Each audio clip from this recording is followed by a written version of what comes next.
ప్రియ సోదరులారా, దేవుడు ఎంతో ప్రేమమయుడు. ఆయన మనుషులను రక్షించుట కొరకు, నరకము నుండి విడిపించుట కొరకు ఈ లోకానికి వచ్చినారు. మన జీవితాల్లో ఎంతవరకు ఆయన పిలుపుకు మనం లోబడి మన జీవితాన్ని కట్టుకుంటున్నాం. క్రీస్తు వారు ప్రతి ఒక్క హృదయములో నివసించాలని ఆశించారు. అయితే ఏ మనుషుడు తన హృదయాన్ని తెరుస్తాడో ఆ హృదయంలో ఆయన నివసిస్తారు. ఏ హృదయంలో ఆయన నివసిస్తారో ఆ హృదయంలో సమస్త సంతోషము, సంపదలు ఉంటాయి. ఆ కలిమి ఇంట్లో ఉంటుంది. కనుక దేవుని యొక్క ప్రేమ ఎంత గొప్పదంటే ఏ మనుషుడు యోగ్యుడు కాదు. ఇక్కడ చూసినట్లయితే ఈ యొక్క సువార్తలో యేసు ప్రభువు కొండ మీద కూర్చొని శిష్యులు పిలిచి కూర్చోబెట్టుకుని వారితో మాట్లాడుతున్నారు. మొదటగా శిష్యులు చేపలు పట్టుకుంటూ ఉండేవారు. పేతురు, యోహోను, యాకోబు, ఆంద్రియా వీరందరూ చేపలు పట్టుకుంటుండేవారు. కానీ వారి జీవితాల్లో ఏమీ మేలు పొందలేకపోయినారు. వీరి ఆకలంతా లోకంలో ఎలా తినాలా, ఎలా త్రాగాలా, ఎలా బ్రతకాలా, ఎలాగా ఈ క్షణికమైన సుఖ సౌఖ్యం అనుభవించాలా వారి ఆశలు అవి. అందువల్ల వారు ఆశించి సముద్రంలోకి వెళ్ళారు. సముద్రంలోకి వెళ్ళి తిప్పలు పడుతూ ఉన్నారు. కానీ ఏమీ పొందలేకపోయినారు. విచారంతో ఉన్నారు జీవితాల్లో. సోదరుడా, లోకమైన సముద్రంలో నీకు ఎలాంటి ఆకలి ఉన్నది? నువ్వు ఎలాంటి ఆకలితో ఉన్నావు? లోకాకలి, లోకంలో ఉన్నవన్నీ క్షయమైపోయాయి. ఈ క్షయమైపోయే దాంతోపాటు ఆ దానిని ప్రేమించిన వారు కూడా క్షయమైపోతారు. అయితే ప్రభు ఏ మనుషుడు క్షయమైపోవటానికి ఇష్టపడలేదు. నశించిన దాన్ని వెదకి రక్షించడానికి ఆయన వచ్చారు. అంటే మనుషులందరూ రక్షింపడాలి, ఏ మనుషులు నశించిపోవటానికి. కానీ దేవుని ప్రేమ తెలియక వారు ఆ సముద్రంలో పడి తిప్పలు పడుతున్నారు. ఎక్కడ వారి వలన వారికి ఏ మేలు దొరకలేదు, ఎక్కడ వారు ఆశించింది వారికి దొరకలేదు. అందువల్ల వారు ప్రేసోలరా ఆశించింది దొరకకపోయినా దానిలోనే ప్రయాసపడుతున్నారు. కానీ యేసు ప్రభు దగ్గరికి రాలేదు. అయితే ప్రభు వెదుగుతూ వచ్చినారు. ఎందుకు తెలుసిన? ఆయన ఆశలేంటి? లోకంలో నీకు ఏ మేలు దొరకదు. లోకపు ఆకలిను వట్టివానిగా చేస్తుంది. నీవు నా వైపు చూడు, నేను దీవిస్తాను. వెళ్ళాడు, వెదుగుతూ వెళ్ళాడు. ఆ ఒడ్డు నుండి సువార్త ప్రకటిస్తూ ఉన్నారు. కానీ గుంపులుగా జనం వచ్చాయని వాక్యం వింటున్నారు. కానీ ఆ యొక్క ధోనిలో వల్ల బాగు చేసుకుంటున్నారు. కానీ ఈయన మాటకు చెవిపెట్టలేదు.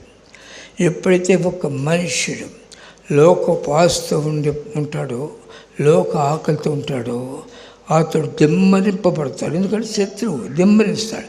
దిమ్మరింపబడినా అతడు దేవుని వైపు దగ్గరికి రాడు, దేవుని వైపు చూడలేడు. ఎందుకనగా కఠినమైపోతుంది ఆ హృదయము. ఆ హృదయం కఠినమై లోకాశలు కలిగిన మనుషులు కఠినపరచబడి నీతి కొరకైన ఆశలు ఉండవు అతనికి.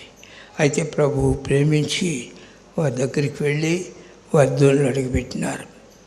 సువార్త వింటున్న నా ప్రియ సహోదరుడా, ఎన్నోసార్లు నేను ఆ హృదయంలో ఆలయంగా చేసుకుని ఆలయంలో నివసించాలని ఆశించినారు. అయితే ఈ ఆలయము పాడైపోయినది. ఈ పాడైపోయిన ఆలయమును బాగు చేయుట కొరకు ఆయన లోకంలోకి రావాల్సి వచ్చింది. ప్రేసులరా, దేవుడి లోకంలో ప్రతి ఒక్క మనిషికి ఆస్తులు ఉంటాయి. కీర్తన గ్రంథంలో 84వ కీర్తనలో సైన్యములకు అధిపతి ఒక యెహోవా, మీ నివాసములు ఎంత రమ్యమైనవి. చదవండి. మీ నివాసం ఎంత రమ్యములు.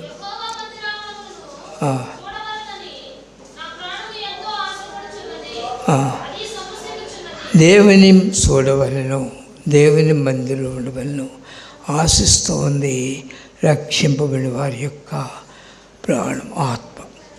లోకంలో ఉన్న వారి ఆశలు, లోకంలో ఆత్మ, లోకంలో ఎలా బ్రతకాలా, ఎలా సంపాదించుకోవాలా, ఏం చేయాలా. అయితే నీతి కొరకైన ఆకలి కలిగిన మనుష్యుడు దేవుని వైపు చూసి నేను దేవుని చూడాలా, దేవుని స్వరం వినాలా, దేవునిలోనే సంతోషించాలా. ఆయనలో ఎన్నో దీవెనలు ఉన్నాయి. ఆయన ఆశించిన వాడు లోకాన్ని ప్రేమించలేడు. లోకమును ప్రేమించిన మనుషుడు ఎన్నిసార్లు సువార్త విన్నా దేవుని దగ్గర రాడు. ఇది మీరు యోహాను సువార్త 5వ అధ్యాయం చూస్తే, ఆయా సమయంలో కోనేటిలోనికి దేవుని దూతలు వచ్చి నీరు కదిలించడం కద్దు, కానీ అక్కడేముంది, ఎవరు మొదటిగా కోనేటిలోనికి దిగునో వాడు ఎట్టి వ్యాధి కలబడేనో స్వస్థత పడి, ఎట్టి వ్యాధి, ఎలాంటి పాపైనా, ఎలాగ లోకంలో దిమ్మనింపబడినా, కొట్టుకుపోయినా, కృంగిపోయినా అతన్ని బాగు చేయు కొరకు ఆయన నీటిని అనగా సువార్తను, క్రీస్తుని కూర్చిన రక్షణను బయలుపరుస్తున్నాడు. నిన్ను సంతోషపరచుటకు దేవుడు తన నివాసించి లోకంలోకి వచ్చినాడు. నిన్ను కుమారుగా చేసుకున్నకు దారి తొలగి నిన్ను కుమారత్వస్థానికి వచ్చినాడు. కంపు కొట్టి నేను లోకాసులతో నింపబడి కంపు కొడుతున్న నేను పవిత్రపరచుడు కొరకు, పరిమళ వాసనగా చేయడు కొరకు ఆయన వెదకుచు వచ్చినాడు. ఎలా వచ్చి తెలుసునా?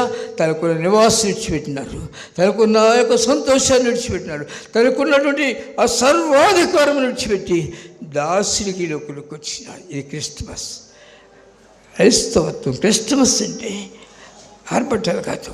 నిన్ను వెతుకుతూ వచ్చి నా కుమారుడా నీ హృదయం అనే తలుపు తెరువు, నేను నీతో నివసిస్తాను, నేను నీతో నివసిస్తే నీ గొప్ప సంతోషం అనేది తెరువు. ఎంతమంది తెరవగలుగుతారు ప్రేసోదరా? అయితే నీతి కొరకు ఆకలి లేని వీరిని దేవుడు ప్రేమించి వారి వద్దకు వెళ్ళినాడు. వారిని ప్రేమించి వారిని ఆహ్వానించినప్పుడు ఏమన్నారంటే కార్యం చేసినారు. కార్యం జరిగిన తర్వాత దేవుడు పిలిచి నన్ను వెంబడించండి అన్నాడు. ప్రేసులరా, వెంటనే వారు శిష్యులు అదంతా విడిచిపెట్టారు, వెంబడించారు. చేపలు విడిచిపెట్టినారు, వల విడిచిపెట్టినారు, దోణి విడిచిపెట్టినారు. ఎంత ఖరీదు చూడండి, అన్నీ విడిచిపెట్టారు. తల్లిదండ్రులు కూడా విడిచిపెట్టారు. విడిచిపెట్టి ఆయన వెంట వెళుతూ ఉన్నారు. ఆయన ఆశలు ఏంటంటే వీరందరూ కూడా నాకు సాక్షులుగా ఉండాలి. వీరు లోకాల్సిన ఆశలతో ఉండి కంపుడుతున్న వీరిని ప్రేమించి బయట తీశాను, వీరు నన్ను కలిగి జీవించాలి. అయితే ప్రేసులరా బయటకు వచ్చినారు. ఆయన చెప్పారు, నన్ను వెంబడించండి, నా మాట వినండి, నేను మనుషులు బట్టి జాగ్రత్తగా చేస్తాను.